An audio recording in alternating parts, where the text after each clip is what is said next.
ದಿನಾಂಕ 3/6/2025 ಮಂಗಳವಾರ ನೆಲಮಂಗಲದ ಜಾಮಿಯಾ ಮಸೀದಿಯಲ್ಲಿ ಸಮಸ್ತ ಒಲಮಾಗಳ ನೆಲಮಂಗಲ ತಾಲೂಕಿನ ಎಲ್ಲ ಒಲಮಾಗಳ ಒಂದು ಪ್ರಮುಖವಾದ ಸಭೆ ನಡೆಯಿತು.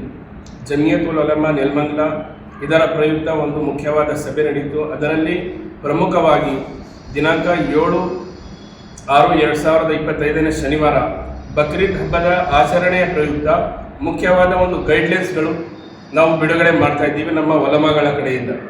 ಅದರಲ್ಲಿ ನಮ್ಮ ನೆಲಮಂಗಲ ತಾಲೂಕಿನ ಸಮಸ್ತ ಮುಸ್ಲಿಂ ಬಾಂಧವರಲ್ಲಿ ಮನವಿ ಏನೆಂದರೆ, ಇದು ಬಕ್ರೀದ್ ಹಬ್ಬ ಒಂದು ಧಾರ್ಮಿಕ ಹಬ್ಬವಾಗಿದೆ. ಅದನ್ನು ನಾವು ನಮ್ಮ ಧರ್ಮದ ಎಲ್ಲ ಕಾನೂನುಗಳ ಪ್ರಕಾರ ನಾವು ಅದನ್ನು ಆಚರಣೆ ಮಾಡಬೇಕು.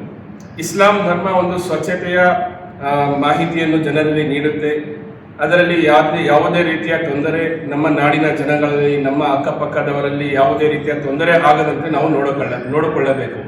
ಅದರಲ್ಲಿ ಪ್ರಮುಖವಾಗಿ ನಾವು ಕುರ್ಬಾನಿ ಮಾಡುವ ವೇಳೆ ನಮ್ಮ ಪ್ರಾಣಿಗಳ ವಿಡಿಯೋ ಅಥವಾ ಅದರ ಫೋಟೋವನ್ನು ನಾವು ವೈರಲ್ ಮಾಡುವುದು, ಆದ್ದರಿಂದ ವೈರಲ್ ಮಾಡೋದ್ರಿಂದ ಬೇರೆಯವರಿಗೆ ತೊಂದರೆ ಆಗುತ್ತೆ.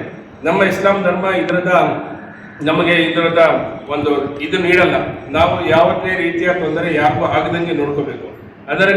ಆದ್ದರಿಂದ ನಾವು ಎಲ್ಲ ಒಲಮಾಗಳು ಒಂದು ಗೈಡ್ಲೈನ್ಸ್ ಅಲ್ಲಿ ಪ್ರಮುಖವಾಗಿ ಯಾವುದೇ ರೀತಿಯ ವಿಡಿಯೋ ಮಾಡಬಾರ್ದು, ಹಾಗೂ ಸಾರ್ವಜನಿಕರು ಓಡಾಡೋ ದಾರಿಯಲ್ಲಿ ಯಾವುದೇ ರೀತಿಯ ಗಲೀಜನ್ನು ಮಾಡಬಾರ್ದು, ಯಾವುದೇ ರೀತಿಯ ರಕ್ತಪಾತವನ್ನು ನಾವು ಅಲ್ಲಿ ಮಾಡಬಾರ್ದು. ನಮ್ಮ ಧಾರ್ಮಿಕ ಹಬ್ಬ ನಾವು ಧರ್ಮದ ಒಂದು ಆಧಾರದಲ್ಲಿದ್ದು ನಾವು ಹಬ್ಬವನ್ನು ಆಚರಣೆ ಮಾಡಬೇಕು. ನಮ್ಮ ಮಸೀದಿಯಲ್ಲಿ ಒಲಮಾಗಳು ಅದರ ಯಾವ ರೀತಿ ನಮ್ಮ ಗೈಡ್ಲೈನ್ಸ್ ಕೊಡ್ತಾರೆ, ಹಾಗೂ ಈದ್ಗಾದಲ್ಲಿ ನಮಗೆ ಯಾವ ರೀತಿ ಗೈಡ್ಲೈನ್ಸ್ ಕೊಡ್ತಾರೆ, ಅದರ ಪ್ರಯುಕ್ತ ನಾವು ಈ ಹಬ್ಬವನ್ನು ಆಚರಣೆ ಮಾಡಬೇಕು. ನಮ್ಮ ಎಲ್ಲ ಒಲಮಾಗಳ ಕಡೆಯಿಂದ ಸಮಸ್ತ ನೆಲಮಂಗಲ ತಾಲೂಕಿನ ಎಲ್ಲ ನಾಗರಿಕರಿಗೆ ನಾವು ಬಕ್ರೀದ್ ಹಬ್ಬದ ಶುಭಾಶಯಗಳನ್ನು ಕೋರುತ್ತಾ ಈ ಎರಡು ಮಾತನ್ನು ಮುಗಿಸ್ತೀವಿ.